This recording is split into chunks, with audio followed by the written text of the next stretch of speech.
Welcome to Men's Nighttime Stories. I hope you enjoy this story. We appreciate every single one of you. We'd love to know, what part of the world are you watching from right now? Let us know in the comments. Now, let's dive into today's story. Chapter 1. The Call. Tom Walker stood in his kitchen, grimacing at the bitter taste of overcooked coffee.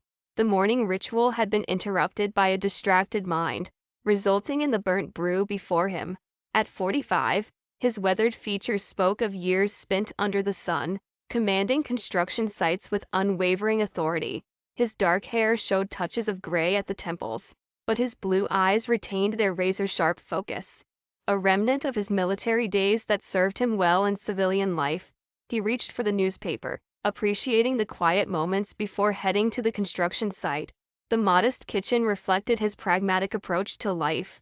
Functional, orderly, maintained with the same discipline he brought to everything.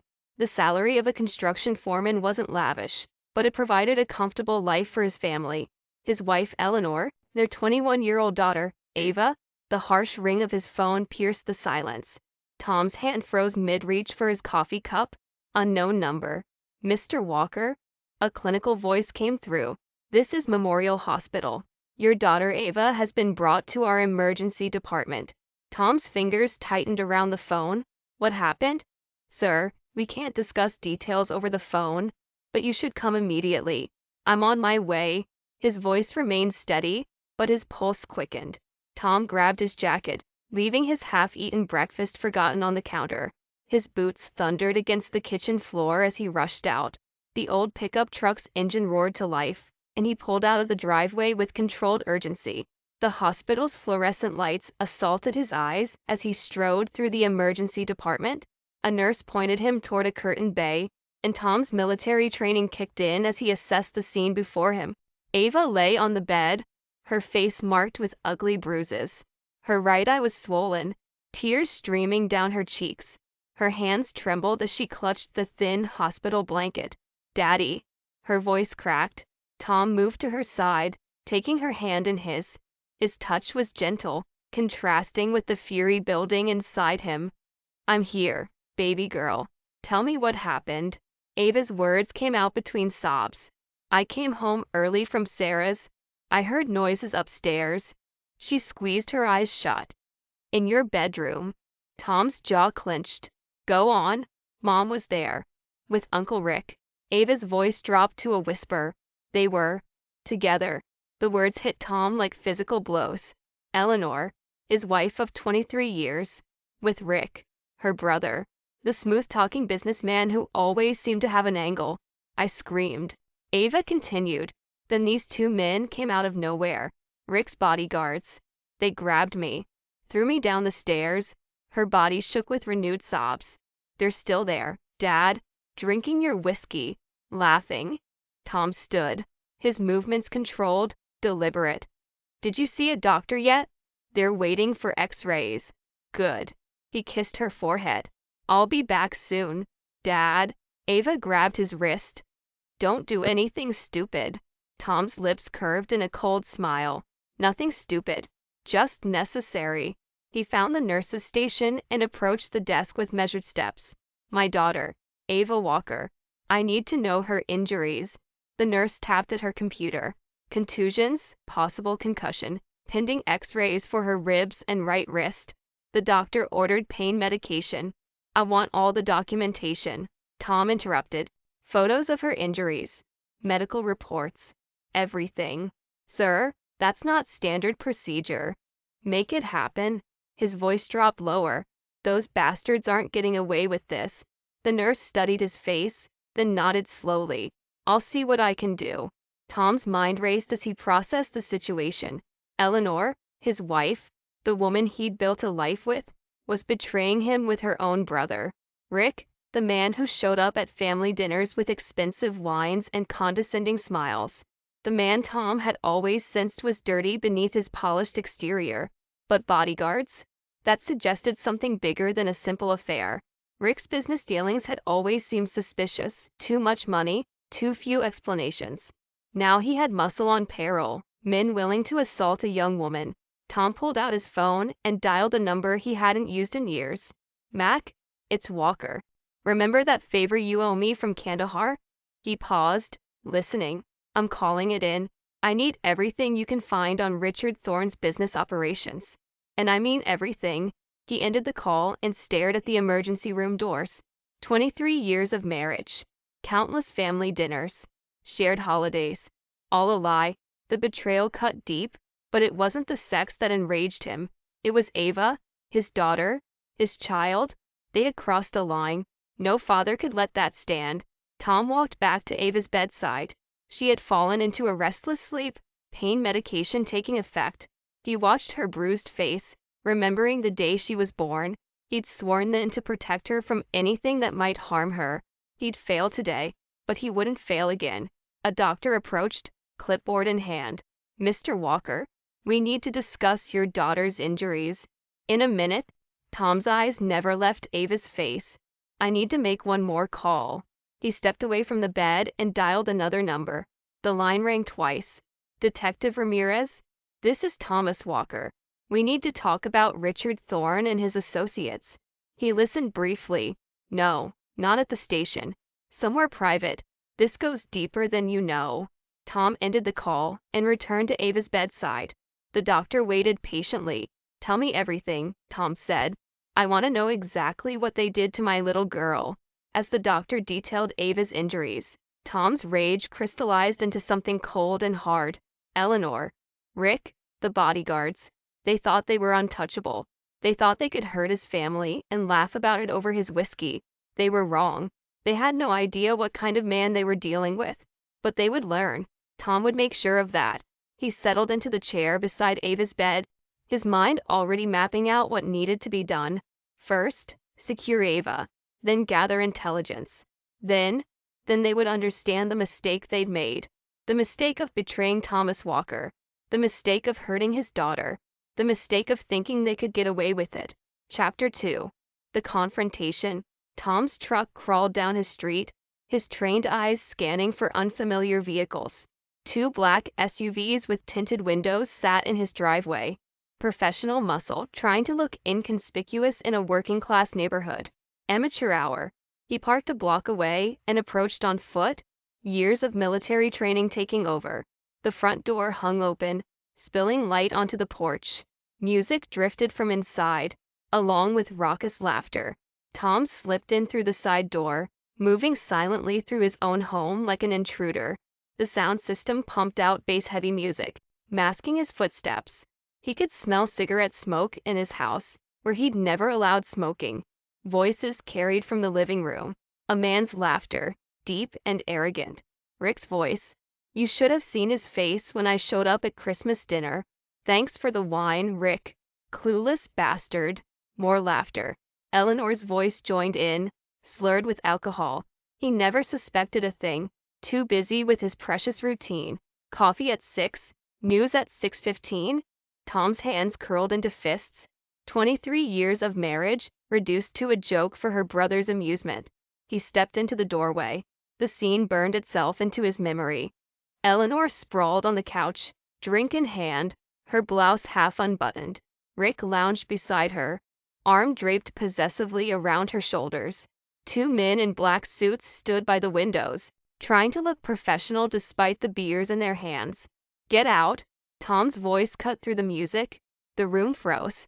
Eleanor's drink slipped from her fingers, splashing onto the carpet. Rick's smirk faltered. Well, Rick drawled. But his eyes darted to his bodyguards. The man of the house returns. 5 seconds, Tom said. Then I start removing you. The first bodyguard, young, muscled, wearing his suit like a costume, stepped forward. Listen, buddy. Tom moved. Years of combat training exploded into violence. His first strike crushed the man's larynx. As the bodyguard clutched his throat, Tom's knee drove up into his solar plexus. The man crumpled, gasping. The second guard reached for a weapon. Tom caught his arm, twisting until bones cracked. The guard screamed. Tom slammed his head into the wall once, twice.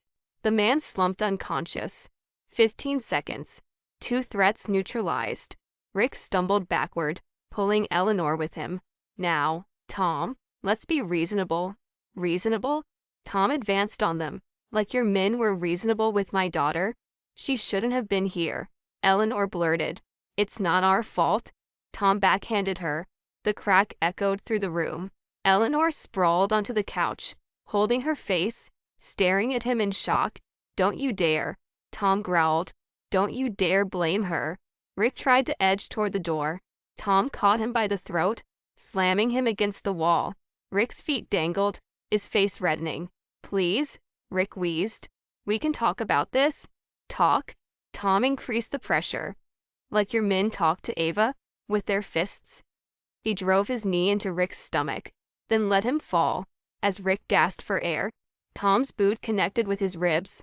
Once, twice, 3 times. Stop, Eleanor screamed. You'll kill him. No. Tom's voice was terrifyingly calm. Not yet. He grabbed Rick's hair, yanking his head up. Your men hurt my little girl. Think I'll return the favor. What followed was methodical, brutal, and precisely calculated. Tom knew exactly how much damage the human body could take. He kept Rick conscious, made him feel every blow. When he finished, Rick lay curled on the floor, sobbing. Blood dripped from his nose, his lips, pooling on the carpet Tom had installed last summer. Tom turned to Eleanor. She pressed herself against the couch, trembling. Tommy, please, she whimpered. I can explain. Don't call me that. He looked at her like she was a stranger. Get your things. Get out. If you're still here in 10 minutes, you'll wish you weren't. Eleanor staggered to her feet. Where am I supposed to go? Ask your brother. Tom's laugh held no humor. Once he can talk again. He turned to the bodyguards, one unconscious, one still clutching his throat. Take your boss and get out. If I see any of you again, they won't find your bodies. The conscious guard dragged himself to his feet, helped his partner up. Together they lifted Rick, who moaned in pain. This isn't over. Rick mumbled through bloody lips. You're right. Tom smiled, and both guards took an involuntary step back. It's just beginning. He watched them load Rick into one of the SUVs. Eleanor stumbled after them, mascara streaking her cheeks. She looked back once, but Tom had already turned away. Inside, he surveyed the damage. Broken glass, blood on his carpet, cigarette burns on his coffee table. The home he'd built, defiled by their presence. His phone buzzed. A text from Mac. Found something. Meet me tonight. Tom nodded to himself. Eleanor and Rick thought this was over. They thought he'd had his revenge, spent his rage. They were wrong. This wasn't about revenge. This was about justice. For Ava. For the years they'd laughed behind his back. For every holiday dinner where Rick had sat at his table, planning to destroy his family. Tom walked to his bedroom, their bedroom. The bed where she'd betrayed him still bore the evidence of their affair. He stripped the sheets methodically, carried them to the backyard, and set them on fire. Then he made a series of calls. To his bank, to his lawyer, to Detective Ramirez. Eleanor thought she knew him, thought he was predictable, boring, safe. She was about to learn how wrong she was. They all were. Chapter 3. The Backstories. In the quiet aftermath of violence, Tom sat in his chair, staring at the blank television screen. The house felt hollow, tainted. Blood still stained his knuckles. Rick's blood. His phone buzzed again. Mac, construction site. 1 hour. Tom closed his eyes, memories flooding back. Afghanistan, 2003. The ambush that nearly killed them both. Mac pulling him to safety as bullets tore through the air. The debt between them written in blood and gunfire. He hadn't always been this man, capable of calculated violence, of cold revenge. Once, he'd been a small-town kid with simple dreams. Military service had changed him, taught him about duty, loyalty, and the harsh realities of a world where violence solved problems that words couldn't touch. The day he'd met Eleanor replayed in his mind. She'd been a waitress at the local diner, all bright smiles and endless chatter. He'd been freshly discharged, still adjusting to civilian life. She'd seemed like an anchor, something real to hold on to while his mind still echoed with gunfire and screams. Their courtship had been swift, passionate. She'd talked about her dreams, a big house, fancy cars, the kind of life her brother Rick enjoyed. Tom had promised to give her everything he could. Not riches, but stability, security, a home. For years, it had seemed enough. They'd had Ava, bought this house, built a life. Tom worked his way up from laborer to foreman, took pride in honest work. Eleanor had seemed happy, or at least he'd thought she was. Now he wondered how long the lies had been going on. How long had she looked at his calloused hands and worn work boots with contempt?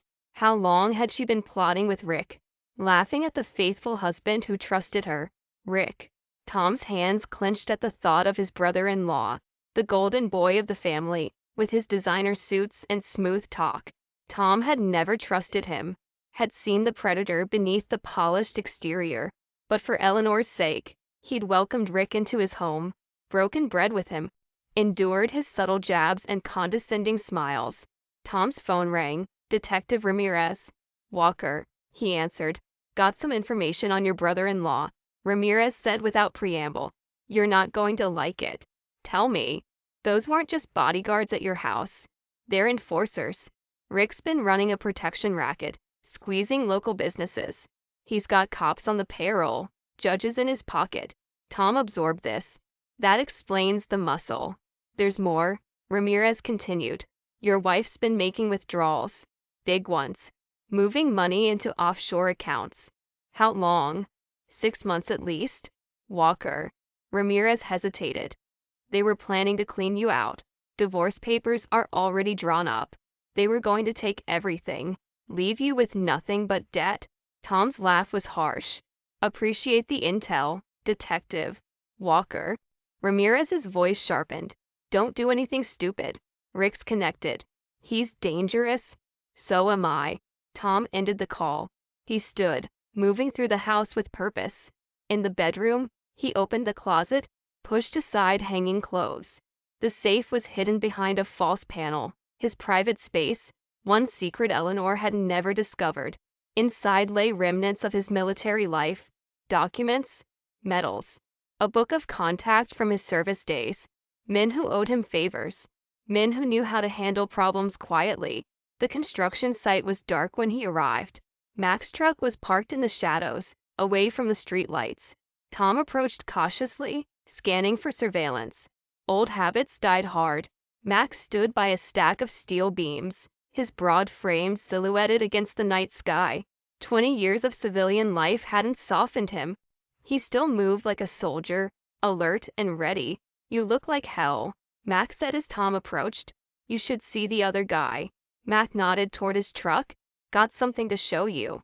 Inside the truck's cab, Mac pulled out a laptop. Been doing some digging on Rick's operations. Man's got his fingers in everything: real estate fraud, protection rackets, money laundering. But here's the interesting part. He turned the screen toward Tom. Bank statements, property records, shell companies. Your wife's name keeps popping up. She's been working with Rick for years, helping him move money around. She's not just his lover. She's his partner. Tom studied the documents, his expression hardening. She played me for a fool. There's more, Matt continued. Rick's got problems. He borrowed big from some dangerous people. Word is, he's desperate for cash. That's probably why they accelerated their timeline with you. Timeline. Mac pulled up more documents. They've been planning this for months. The divorce, the asset transfers, all of it. They were going to bleed you dry, saddle you with Rick's debts. You'd have lost everything. House, savings, maybe even ended up in jail for their financial schemes. Tom absorbed this in silence. The betrayal went deeper than he'd imagined. Not just an affair, but a calculated plot to destroy him. What about Ava? He asked finally. She wasn't supposed to be home today. They got sloppy, got caught. Rick's guys panicked. Tom's jaw clenched. They hurt my little girl. And they'll pay for that, Mac assured him. But you need to be smart about this. Rick's got connections. You go after him head on. You'll end up dead or in prison. I'm not going to kill him, Tom said quietly. Death's too quick, too clean. I want them to suffer. I want them to lose everything, just like they planned for me. Mac studied his old friend's face. You've got a plan. Getting there. Tom stood. I need you to keep digging. Bank records, business dealings, everything. I want to know every skeleton in their closet. What about Eleanor? Tom's expression turned cold. She made her choice. Now she lives with it. He left Mac and drove home, his mind working through possibilities. The house felt different now, a crime scene, not a home. He walked through each room, noting the small signs he'd missed, the extra phone she'd hidden in her jewelry box, the financial documents tucked behind the filing cabinet, the business cards from offshore banks, all the pieces of their betrayal hidden in plain sight. In Ava's room, he paused. Photos covered her walls, family vacations, birthdays, graduations. Eleanor smiling, playing the devoted mother while plotting to destroy their lives. His phone buzzed. A text from Ava. "When can you pick me up?" Tom texted back. "Tomorrow morning. Get some rest." Another text came in, this one from Eleanor. "We need to talk." Tom deleted it without responding. There was nothing left to say. He spent the night in his chair, cleaning his gun, making lists, planning.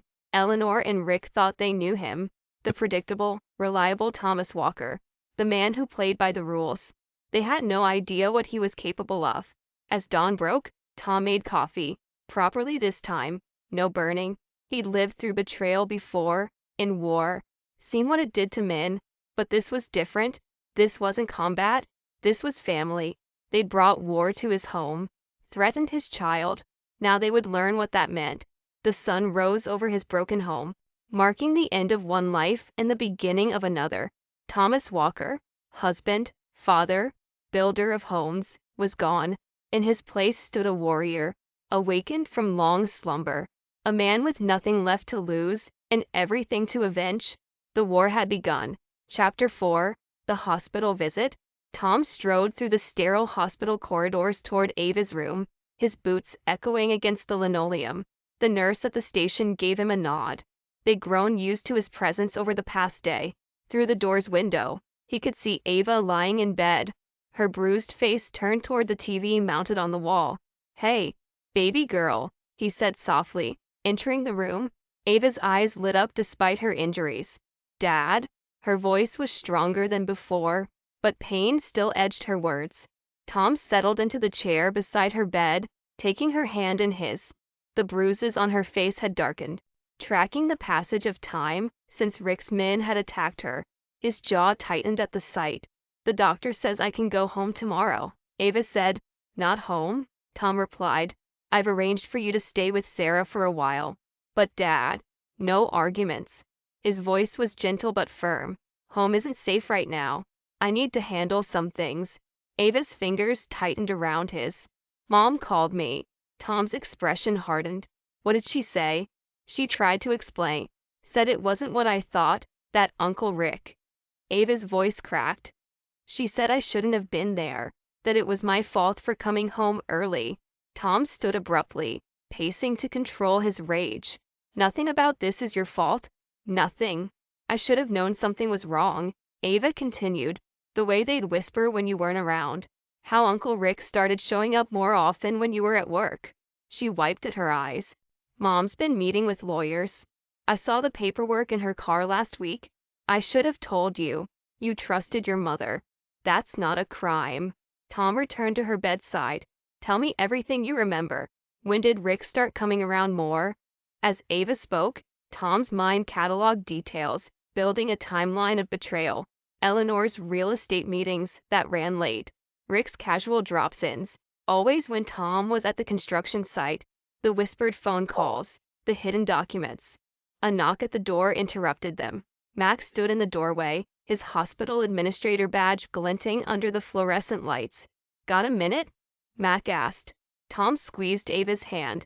"Get some rest. I'll be back soon." In the hallway, Mac pulled him aside. "Those guys you roughed up, they're not just muscle for hire. They're connected.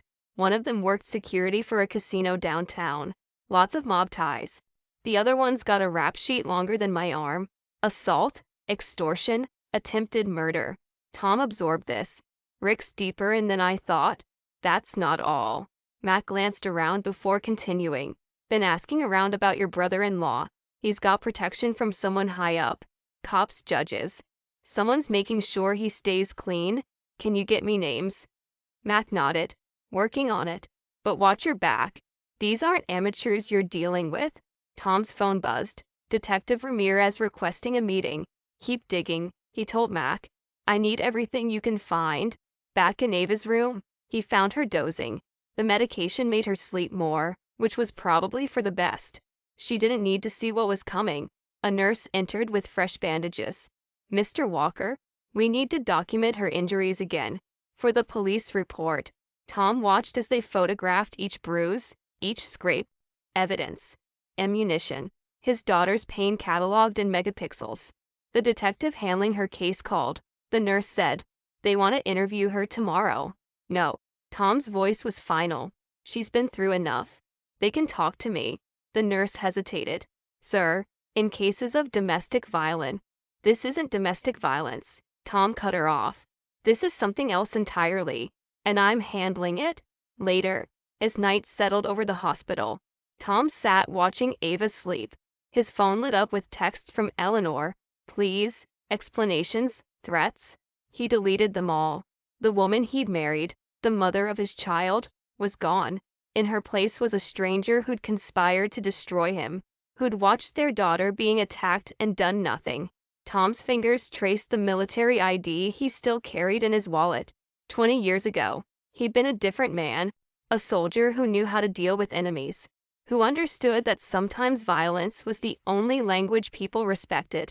He buried that man when he came home, built a life of peace. But now, watching his daughter's bruised face, he felt the soldiers stirring, rising, ready for war. Eleanor, Rick, they're thugs. They brought violence into his home, hurt his child, tried to take everything. They were about to learn that Thomas Walker hadn't forgotten how to fight. Chapter 5, The Investigation. The police station buzzed with activity as Tom made his way to Detective Ramirez's desk. Isabella Izzy Ramirez was a sharp-featured woman in her 40s, with keen eyes that missed nothing. She motioned him to sit. You look like hell, she observed. Been a rough few days. Izzy pulled out a thick file. Got some information you need to see. Your wife's been busy. She spread photos across her desk. Surveillance shots of Eleanor meeting with various men in expensive suits. That's Julian Torres. Izzy pointed to a handsome man in his 30s. Con artist, specializes in real estate fraud. Been on our radar for years, but nothing sticks. Your wife's had at least 6 meetings with him in the past month. Tom studied the photos. What's the connection? Torres helps people hide money. Sets up shell companies, offshore accounts. He's good. We've never been able to prove anything. Izzy leaned forward. 3 weeks ago, Eleanor transferred most of your joint savings into an account we can't trace. The paperwork looked legitimate. Your signature was on everything. I never signed anything. No, but someone did. Someone good enough to fool the bank. Izzy pulled out more documents. There's more. Your brother-in-law's businesses? They're fronts. Money laundering, probably drugs. Those bodyguards who hurt your daughter? They work for the Castellano family. The name hit Tom like a physical blow. The Castellanos controlled most of the city's organized crime. If Rick was involved with them, you need to back off, Izzy warned. These people don't play games. They'll kill you and never think twice. Tom's laugh was harsh. They already tried to destroy me, hurt my daughter. You expect me to walk away? I expect you to be smart. Izzy lowered her voice. Look, I can't officially help you, but unofficially? She slid a USB drive across the desk. This contains everything we have on Torres, Rick, and their operations. Account numbers, business records, surveillance reports. Just be careful how you use it. Tom pocketed the drive. I owe you. Yeah, you do. And Tom? She caught his arm as he stood. Whatever you're planning, make sure I don't have to arrest you for it. From the police station, Tom drove to his bank. The manager's face was sympathetic as she reviewed his accounts. I'm sorry, Mr. Walker. The transfers were all properly authorized. Your wife had power of attorney. Show me everything she moved. Where it went? The manager pulled up transaction records. Tom's jaw clenched as he saw their savings disappear. College funds, retirement accounts, all gone. Eleanor had been thorough.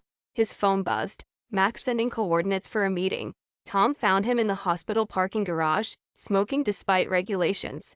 Got those names you wanted? Max said. Judge Michael Preston's been handling all cases involving Rick's businesses, dismissing charges, sealing records. The Castellanos own him. What about the bodyguards? Vincent Caruso and Tony Battaglia, career criminals. Caruso's still in ICU. You did a number on him? Battaglia was released this morning. Tom nodded. Where does he live? Mac's eyes narrowed. Why? Need to ask him some questions. These guys are professionals, Tom. They'll kill you. They can try. Tom's voice was cold. You going to tell me where he lives or not? Mac sighed, handing over a piece of paper. Your funeral? Tom's next stop was his house. Eleanor had cleared out most of her things, but he wasn't interested in clothes or jewelry. He went straight to her home office, the one place she never let him organize. The filing cabinets yielded a treasure trove, bank statements, correspondence, records of meetings. Eleanor had documented everything, probably to protect herself. Now her own paranoia would help destroy her. A hidden folder contained photos. Eleanor with Rick in intimate situations. Blackmail insurance, Tom realized. She'd been playing everyone, even her partner in crime. His phone rang, Eleanor's number. He almost deleted it, then reconsidered. Time to start playing his own game. Yes. Tommy, please. Her voice was tearful. We need to talk. This isn't what you think. No. His voice was conversational. So you didn't steal my money? Didn't watch while Rick's men threw our daughter down the stairs? I didn't know they would hurt her. Rick promised. Rick promised what? That he'd help you bleed me dry? Set me up for his crimes. Silence on the line. Then, how did you know about? I know everything, Eleanor. About Julian Torres. About the Castellanos.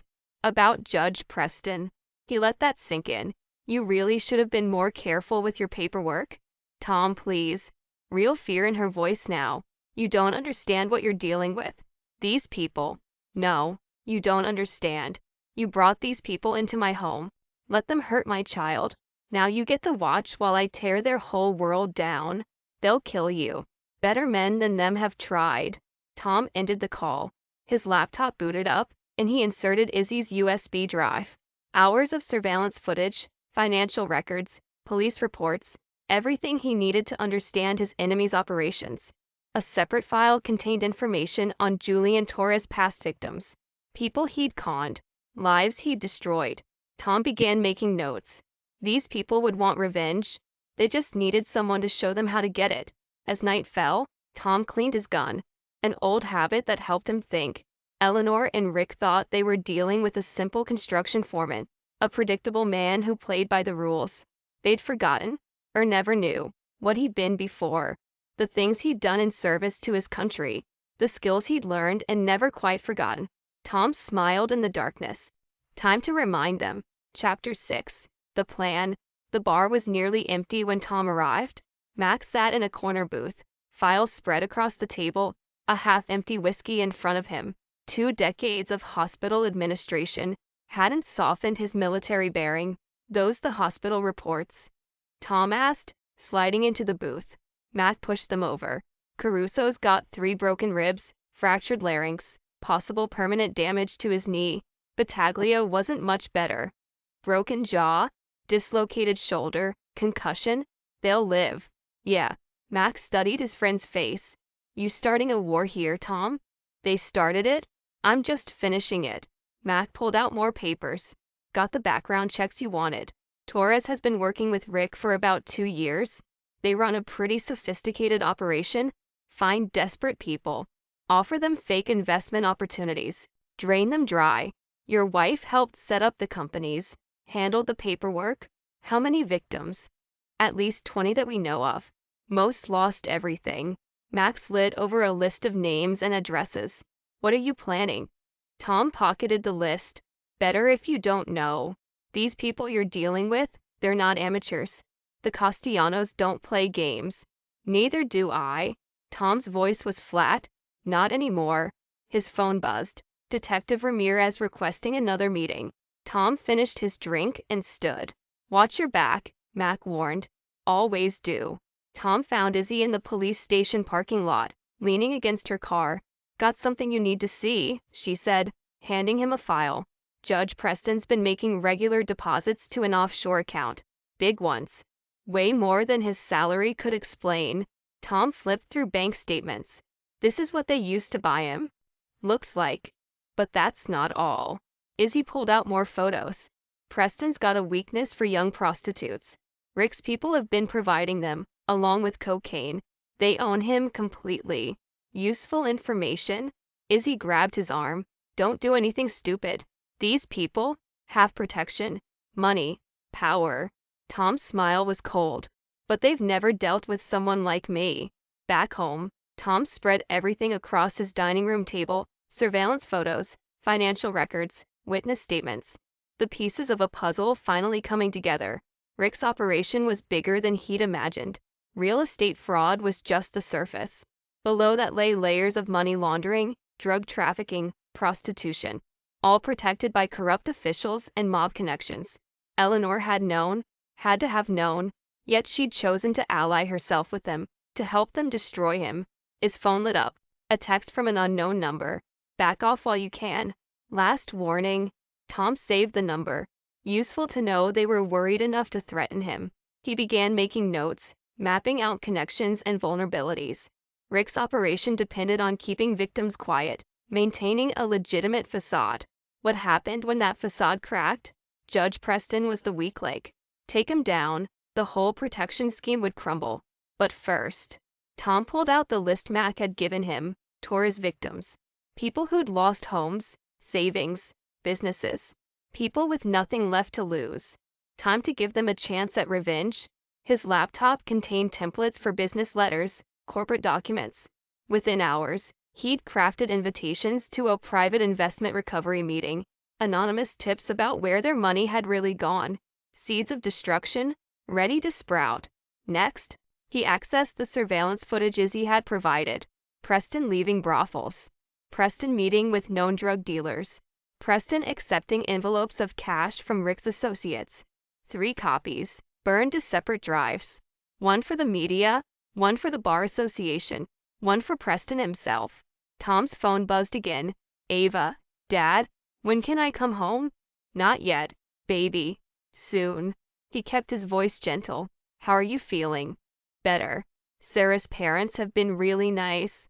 A pause. "Mom keeps calling." "Don't answer." "I wasn't going to." Ava's voice hardened. "I saw what they did to you. What they tried to take from us. None of that matters. You're what matters. Just be careful, okay? I can't lose you too." "You won't." Tom's resolve strengthened. "Get some rest. I love you." After hanging up, Tom returned to his planning. The pieces were in place. Judge Preston's corruption. Torres victims. The Castellanos' criminal empire. All connected, all vulnerable. Pull the right threads, the whole thing would unravel. His phone lit up. Eleanor again. "This time," he answered. "Last chance," he said before she could speak. "Tell me where the money is." "I can't." Her voice shook. "They'll kill me." "Then you better hope they get to you before I do." He ended the call and went back to work. The soldier in him recognized this for what it was. Not revenge, but warfare. Intelligence gathering. Target assessment. Strategic strikes. Eleanor, Rick, Torres, the Castellanos. They were about to learn what happened when you pushed a trained killer too far, when you hurt his family. Tom smiled in the darkness. The storm was gathering. Time to let it break. Chapter 7. The Trap. Tom sat in his truck outside Julian Torres' office building, watching through binoculars as the con man's victims arrived one by one. 20 people whose lives Torres had destroyed, each carrying manila folders filled with evidence of his schemes. Tom had contacted them all, provided proof of Torres' fraud, and given them a chance at payback. His phone buzzed. A text from Izzy. "Judge Preston just signed the warrants. Move when ready." Tom checked his watch. In 30 minutes, Preston would realize his error, signing search warrants for properties owned by his Castellano family benefactors. By then, it would be too late. Inside the building's lobby, the victims gathered, anger radiating from their faces. A banker who'd lost his pension, a widow whose house had been stolen through forged documents, A contractor forced into bankruptcy. All of them waiting for Torres to arrive. Tom's burner phone rang. Danny Lee's number. The transfers are done, Danny said. Rick's accounts are empty. Everything's moved to the shell companies. What about the offshore accounts? Those two. Eleanor's nest egg is gone. They're both broke? Tom nodded. Send the evidence to the IRS. Anonymous tip? Already done. You sure about this? The Castellanos will. Let me worry about them. Tom ended the call. A black Mercedes pulled into the parking lot. Torres arriving for work. Tom watched through the binoculars as the con man stepped out, straightening his expensive suit. Torres hadn't noticed the gathering crowd yet, too busy checking his reflection in the car window. Tom pulled out his phone and dialed the number he'd gotten from Mac. Mr. Torres? This is David Shun from the SEC. We've received some concerning reports about your investment practices. I'm in your lobby with some former clients who'd like to discuss the matter. Torres froze, then turned toward the building entrance. Tom could see the moment he recognized the faces waiting for him. The conman's confident mask slipped, replaced by raw fear. Tom smiled and dialed another number, the local news station. This is an anonymous tip. You might want to send a crew to 1835 Market Street. A group of fraud victims are confronting the man who stole their life savings. Torres tried to retreat to his car, but the crowd had already spotted him. They surged forward, waving documents, shouting accusations. News vans screeched into the parking lot, cameras rolling. Tom's phone lit up, Rick calling. He let it go to voicemail, then checked the message. You bastard. What did you do? The IRS is here. They're seizing everything. I'll kill you for this. Another call, Eleanor this time. Her voice shook with panic. Tom, please. They're saying it was all fraud, that Rick was laundering money. They're freezing my accounts. I need help. Tom deleted the message without responding. Through the binoculars, he watched Torres trying to push through the crowd. His designer suit now wrinkled and torn. Camera crews captured everything as the victims shared their stories. Decades of fraud exposed in the harsh light of day. Police cars arrived, lights flashing. Tom recognized Izzy stepping out of an unmarked vehicle, warrant in hand. She timed it perfectly. Torres caught on camera, surrounded by his victims, as federal agents moved in to arrest him. Tom's burner phone buzzed. A text from Danny. Files sent to the SEC. Torres' entire operation exposed. Rick's connection to the fraud documented. They'll both go down for this. The plan was working perfectly. Torres would talk to save himself, implicating Rick in the fraud. Rick would panic, probably try to run. The Castellanos would realize he'd become a liability.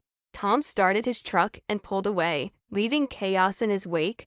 One target down, 2 to go. His next stop was the construction site where he'd arranged to meet Battaglia, the bodyguard who'd helped throw Ava down the stairs. The man had agreed to talk, thinking Tom wanted to negotiate peace. Tom parked behind the half-finished building, checking his recording equipment.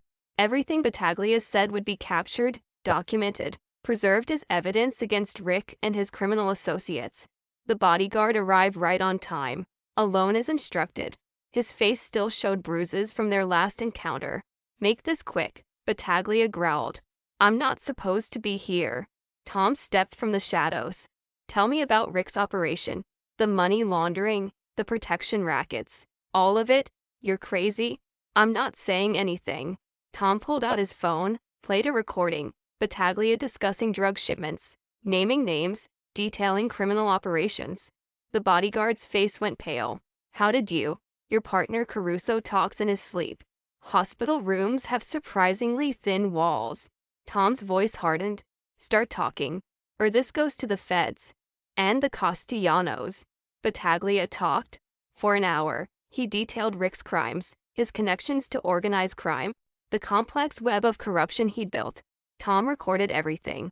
When Battaglia finished, Tom handed him an envelope. Plane ticket to Miami, cash for a fresh start, disappear, or the recording goes public. The bodyguard grabbed the envelope with trembling hands and fled. Tom sent copies of the recording to multiple secure locations. Insurance, in case anything happened to him. His phone buzzed. Max sending coordinates. Time for the next phase. Rick would be panicking now. watching his empire crumble. Eleanor would be desperate. Her stolen money vanished into untraceable accounts, both of them running scared, making mistakes. Tom smiled in the darkness. The trap was sprung. Now came the fun part, watching them destroy themselves trying to escape it. Chapter 8, The Confrontation.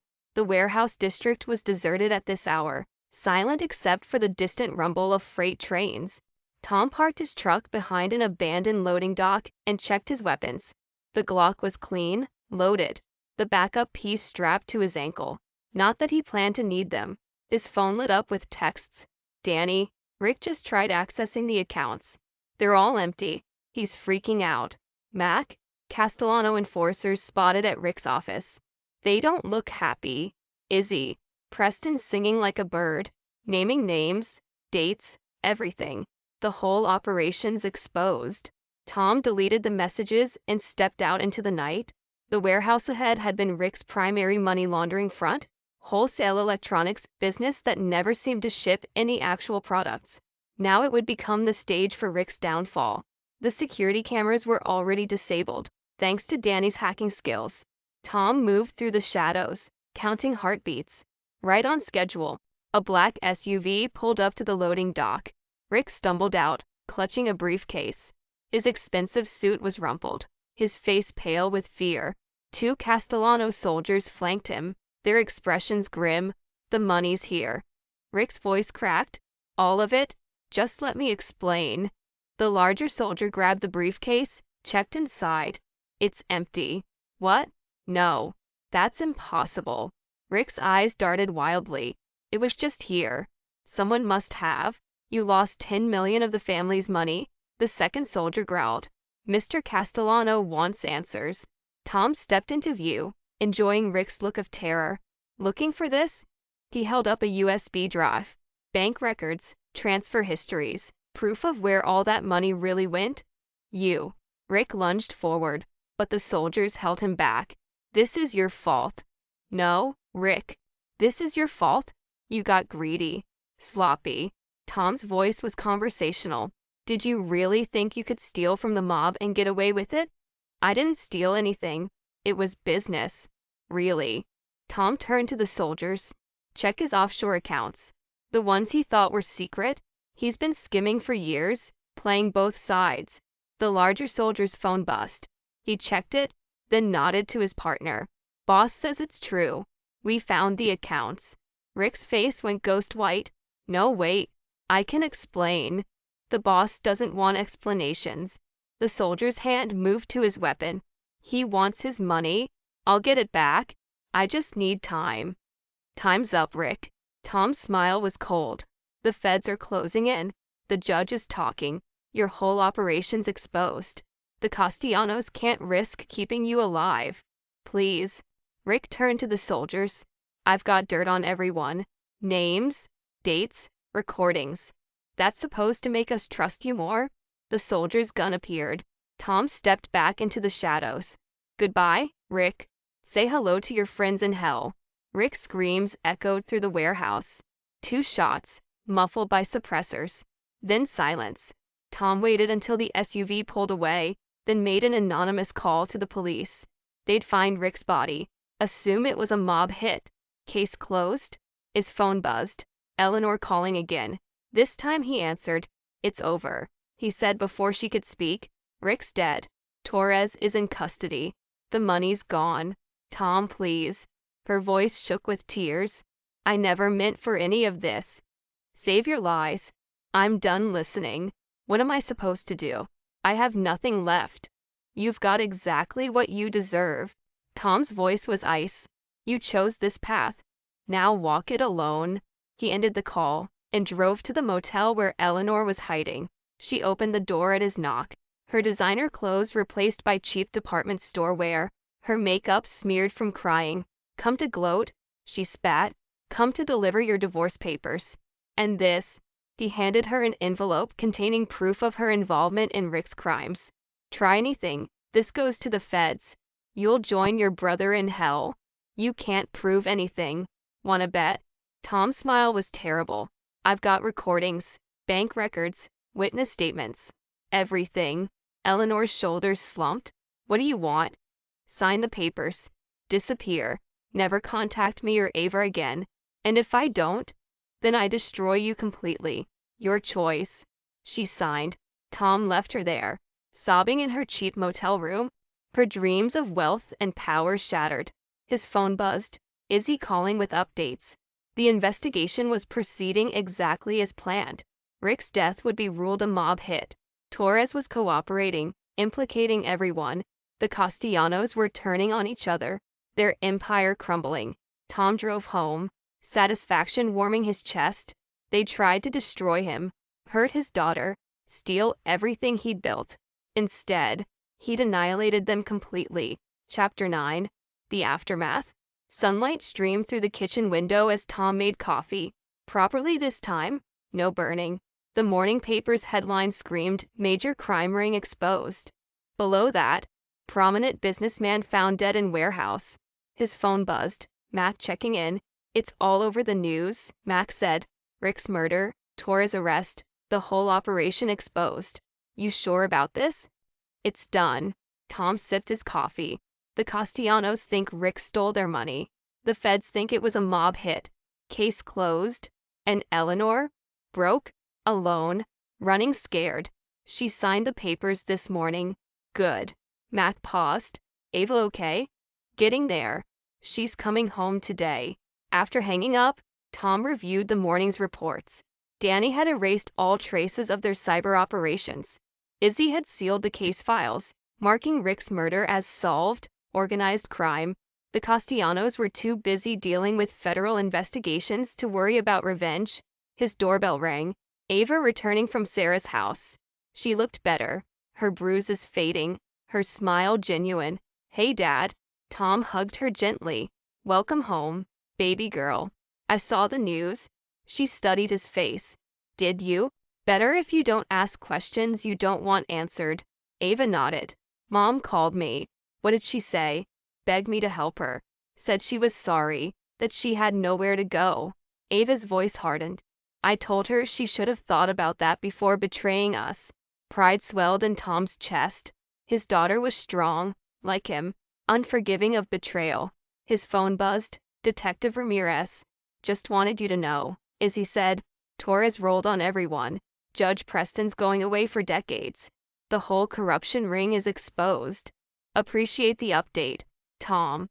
Her voice softened. "It's over. Let it go now." He ended the call and joined Ava in the kitchen. She was making breakfast, humming softly. "What now?" she asked.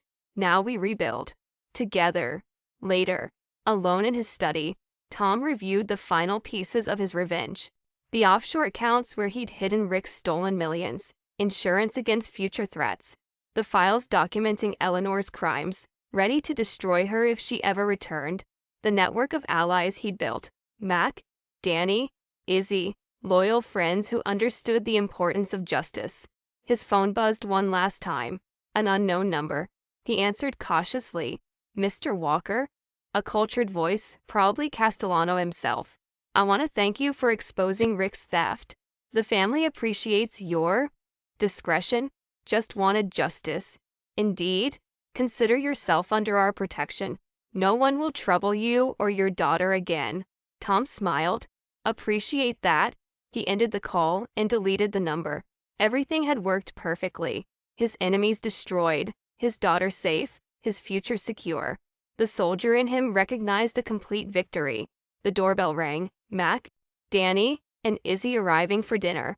His new family, forged in battle, tempered by loyalty. Tom joined them, accepting their congratulations, their concern, their friendship. He was no longer the naive man who trusted too easily. He'd become something harder, colder, more dangerous. But watching Ava laugh with their friends, seeing her heal from the betrayal, he knew it had been worth it. He protected what mattered, destroyed those who'd threatened his family. The war was over. He'd won. And God help anyone who ever tried to hurt them again. Epilogue. 5 years later, the construction company's new headquarters stood proud against the city skyline.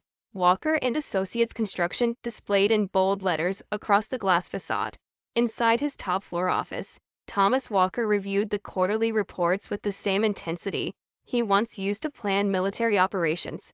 At 50, his hair had more gray than dark now, but his blue eyes retained their piercing focus, and his body remained combat-ready through disciplined training. The intercom buzzed. "Mr. Walker, your daughter's here. Send her in." Ava strode into the office, now 26 and carrying herself with confident grace. Her law degree hung on Tom's office wall, paid for with Rick's stolen millions, a fact that always made him smile.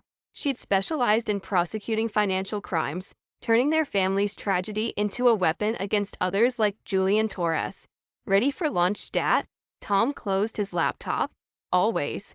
"How's the Martinez case going?" "Another wannabe Julian Torres." Ava's smile was sharp. He thought he could run a real estate scam targeting elderly veterans. "Bad choice. Judge granted all our motions this morning. He's looking at 20 years minimum." They took the elevator to the parking garage where Tom's new truck waited. Still practical, but now top of the line. "Some habits died hard. Heard from Mac this morning," Tom said as they drove. "The hospital's naming him chief of operations." "Good. He deserves it." Ava checked her phone. "Izzy's making deputy chief next month. Danny's cybersecurity firm just landed another government contract." Their friends had prospered in the years since Eleanor and Rick's downfall. Loyalty, Tom had learned, paid better dividends than betrayal. The restaurant was upscale but discreet, one of their regular spots. The maitre d' led them to their usual corner table, positioned to watch all entrances. Another habit that hadn't faded. "Sarah's getting married next month," Ava mentioned as they studied the menus. "Asked me to be maid of honor." Tom nodded. Sarah had been Ava's rock during the darkest days, offering shelter and support.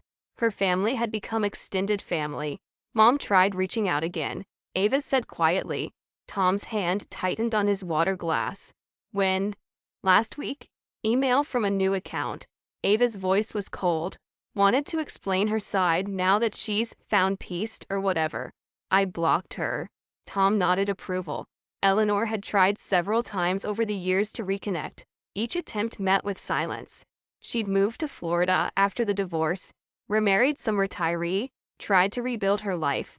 Tom kept tabs on her through various channels, not out of sentiment, but strategy. Know your enemies, even defeated ones. "Any word on Rick's old associates?" Ava asked. "Castellanos are mostly legitimate now. The old man died last year, his sons running clean businesses." Tom had maintained a carefully neutral relationship with the crime family. Mutual respect, mutual distance. Julian's still in prison, another decade at least.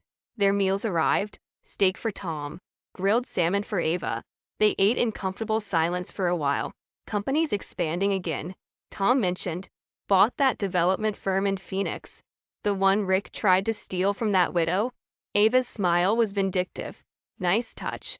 Tom returned the smile. The company's growth had been strategic, methodical.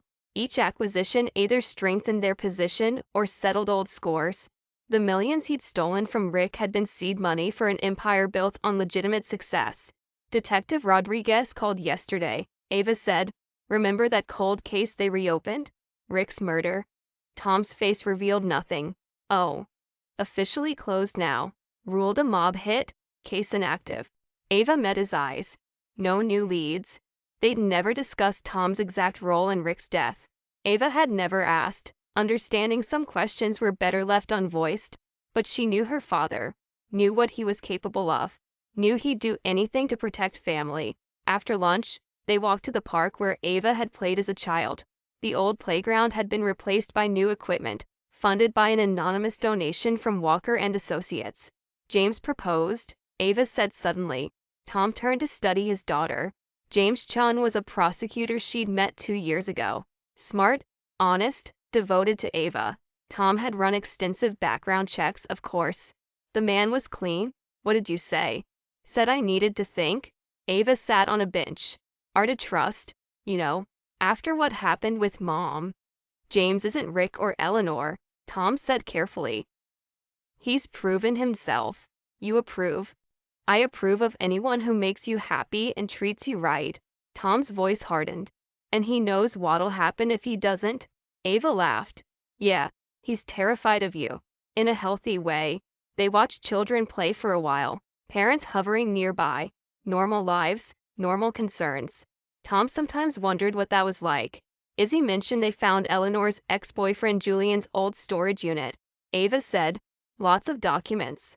Could cause problems for some people. Already handled, Tom replied.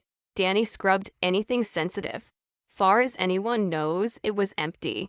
The company's cybersecurity division, run by Danny with military-grade protocols, had proven invaluable over the years. Information was power, and Tom believed in controlling both. His phone buzzed, Max sending their monthly security report. Another ritual born of past betrayals. Trust, but verify. Always. Sarah wants you to walk her down the aisle. Ava mentioned.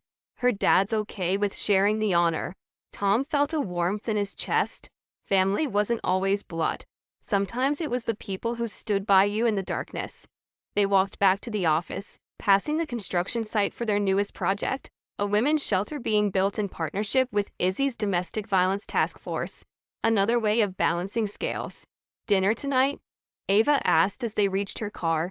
James wants to talk to you. Properly? Tom nodded. Tell him to bring that bourbon he's been saving. And remind him I'm an excellent shot. Ava kissed his cheek. Love you, Dad. Try not to terrorize my boyfriend too much. No promises. Watching her drive away, Tom reflected on the years since Eleanor's betrayal.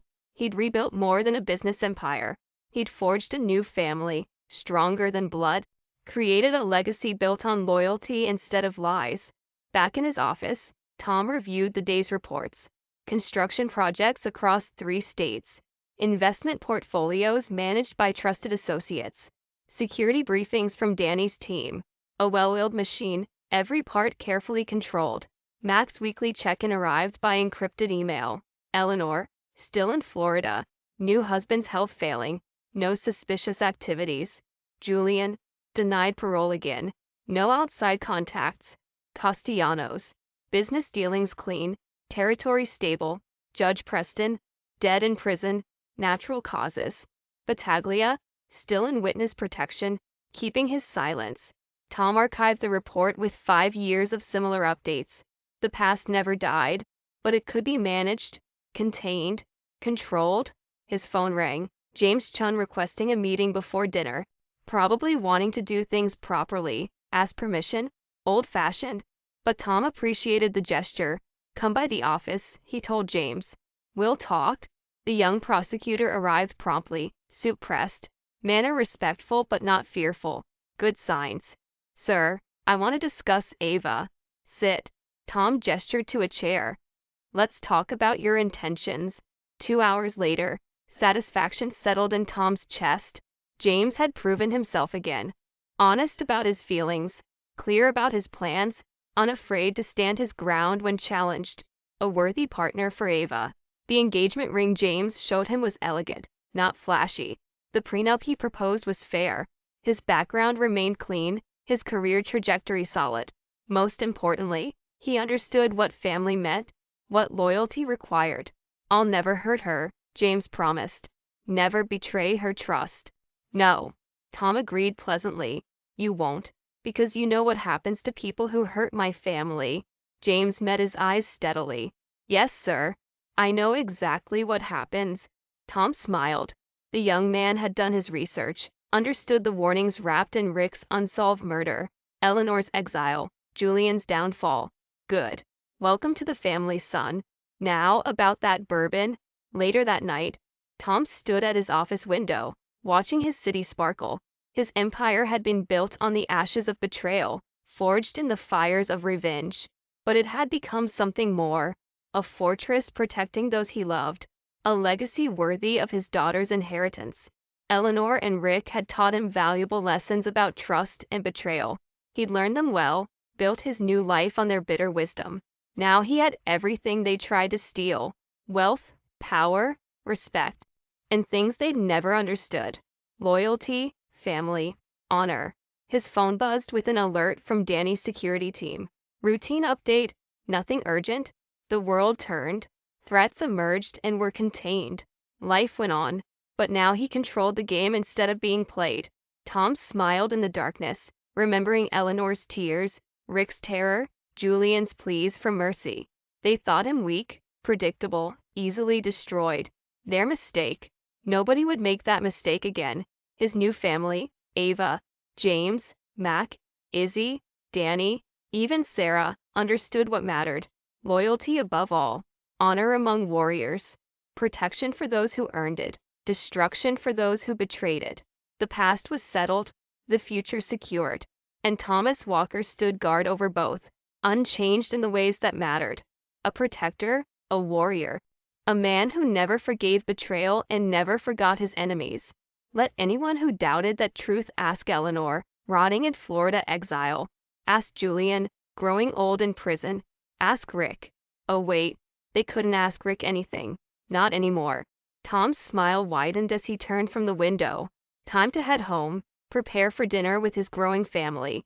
Tomorrow would bring new challenges, new opportunities, new chances to prove that loyalty mattered more than blood. The war was long over. He'd won it completely. Now he ruled the peace with the same iron will that had brought him victory. Just as it should be. Just as it would always be. After all, some things never changed. And Thomas Walker's dedication to protecting his family, punishing those who threatened it, would never change at all. This is where our story comes to an end. Share your thoughts in the comments section. Thanks for your time. If you enjoy this story, please subscribe to this channel. Click on the video you see on the screen, and I will see you there.